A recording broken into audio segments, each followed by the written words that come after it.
शहर के सबसे व्यस्त और चौराहे पर शाम होते ही लोगों की भीड़ उमड़ पड़ती थी। ठीक उसी समय चौराहे पर Narendra Gupta special chicken pakora centre. Narendra को पहले ही बड़े बड़े होटलों में रसोई के रूप में काम करने का अच्छा अनुभव था। स्वादिष्ट खाना बनाने में उसका कोई मुकाबला नहीं था, लेकिन उसमें एक बहुत बड़ी खामी थी। उसका मानना था कि मेहनत करके कमाने से ज्यादा किसी को बेवकूफ बनाकर कमाना ही सबसे बड़ी बुद्धिमानी है।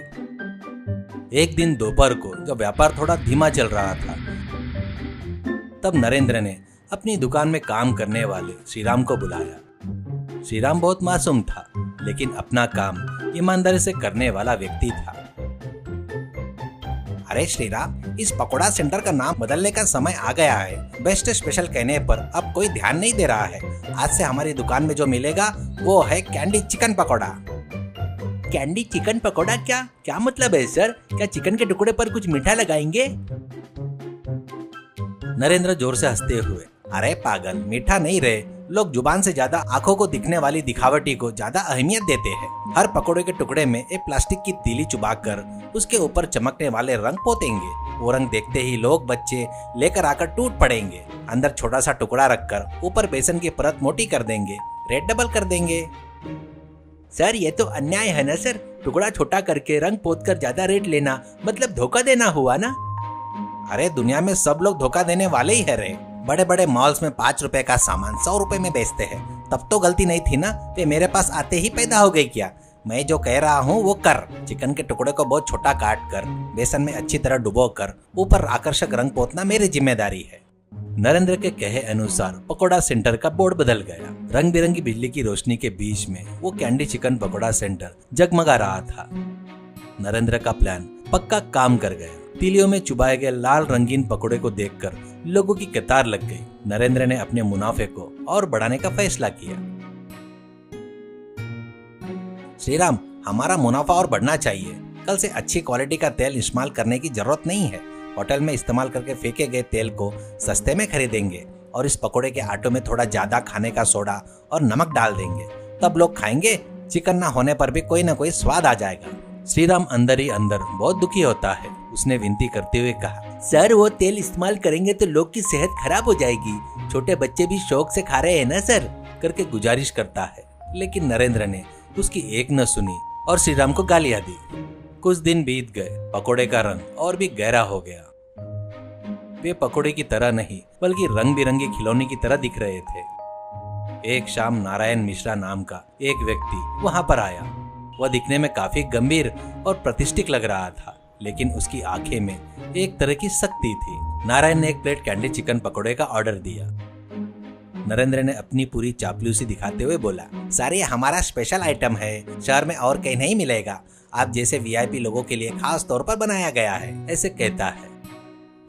नारायण ने उस पकोड़े को हाथ में लेकर ध्यान से देखा। वो रंग उसकी उंगलियों पर चिपक रहा था। उसने एक टुकड़ा खाया, मुंह सिकोड़ा और नरेंद्र की तरफ गुस्से से देखा। क्या है ये? इसे चिकन पकोड़ा कहते हैं क्या? इसमें चिकन कहाँ है? मैंने जो खाया है वो सिर्फ सोडे वाले आटे का गोला है और ये रंग तो बहुत ही भद्दा और खतरनाक है। इसे खाकर कोई जिंदा रहेगा क्या? ऐसे कहता है। तो नरेंद्र हकलाते हुए, अरे सर, आप साधारण पकोड़े के आदी होंगे। ये आधुनिक पकवान है। डॉक्टर कहते हैं कि टुकड़ा छोटा हो तभी सेहत के लिए अच्छा होता है, इसलिए हम अंदर छोटे टुकड़े रखते हैं। मुझे पागल मत बनाओ। मिलावटी रंगों का इस्तेमाल करना अपराध है। इस तेल की बदबू सूंघते ही समझ में आ रहा है कि इसे कितनी बार उबाला गया है। ग्राहक को इस तरह धोखा देना सही नहीं है। ठीक उसी समय और एक ग्राहक गुस्से से भागते हुए आया। उसके हाथ में एक मेडिकल रिपोर्ट थी। अरे नरेंद्र, कल तुम्हारे पकोड़े खाने के बाद मेरे बेटे को रात भर उल्टियाँ हुई। अस्पताल में ले गया तो उन्होंने बताया कि फूड पॉइजनिंग हुई है। तू जो परोस रहा है वो चिकन है या जहर है? अभी तेरी दुकान को आग लगा दूंगा, देख। दुकान के पास लोगों की भीड़ जमा हो गई। सभी लोग नरेंद्र से सवाल जवाब करने लगे। श्रीराम डर के मारे एक कोने में खड़ा हो गया। नारायण मिश्रा ने अपनी जेब से एक कार्ड निकाला और नरेंद्र के सामने रख दिया। मेरा नाम नारायण मिश्रा है। मैं इस जिले का फूड इंस्पेक्टर हूँ।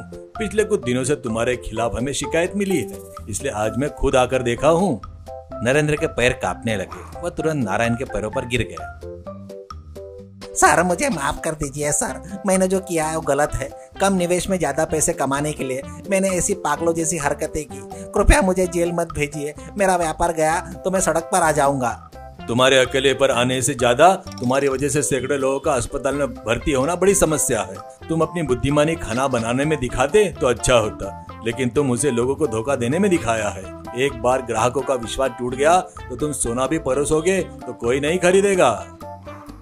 तब श्रीराम आगे आया और बोला, सर मैंने भी कई बार कहा था, लेकिन इन्होंने नहीं सुना। हमारे पास आने वाले ग्राहक ही हमें रोटी दे रहे हैं। मैं हमेशा कहता था कि उनकी जान के साथ नहीं खेलना चाहिए। नारायण मिश्रा ने उस पकौड़ा सेंटर पर भारी जुर्माना लगाया, सारे रंग फिकवा दिए। इस बार छोड़ रहा हूँ, लेकिन कल से तुम्हारी दुकान में मिलावटी रंग दिखे या कम गुणवत्ता वाले तेल का इस्तेमाल किया तो तुम्हारी दुकान पर सील करके तुम्हें सलाखों के पीछे भेज दूंगा। यह चेतावनी देकर वो चले गए। अगले दिन से नरेंद्र पूरी तरह बदल गया। कैंडी चिकन पकोड़े का बोर्ड हटाकर नरेंद्र ईमानदार पकोड़े का बोर्ड लगा दिया। रंगों का इस्तेमाल करना छोड़ दिया। हर पकोड़े में बड़ा चिकन का टुकड़ा रखकर अच्छी क्वालिटी का मूंगफली का तेल इस्तेमाल करना शुरू किया। शुरुआत में लोग आने में थोड़ा हिचकिचाए, लेकिन नरेंद्र ने उनसे बात करते हुए अपनी गलती स्वीकार करने लगा। स्वच्छ अच्छा होने की वजह से फिर से लोगों की भीड़ बढ़ने लगी। अब नरेंद्र को पहले से कम मुनाफा मिल रहा था, लेकिन उसे मानसिक शांति थी। देखा सर, अब हमारा व्यापार कितने सम्मान के साथ चल रहा है। ग्राहक खाकर जाते हुए अच्छा है कहकर तारीफ करते हैं तो कितनी संतुष्टि होती है। अरे श्रीराम, इतने दिन में सोचता था कि बुद्धिमानी का मतलब सामने वाले को धोखा देना होता है, लेकिन अब समझ में आया असली बुद्धिमानी तो भरोसा कमाना है। ऐसा मुझे पता चल गया। नारायण मिश्रा एक दिन फिर से सादे कपड़ों में आए और पकोड़ा खाकर नरेंद्र के पीठ थपथपाते हुए बोले, अच्छा बदलाव है नरेंद्र, ऐसे ही जारी रखो। यह आशीर्वाद देकर चले गए। तब से उस इलाके में नरेंद्र की दुकान का बहुत नाम हो गया। सीख, ईमानदारी से किया गया व्यापार कभी नुकसान में नहीं जाता।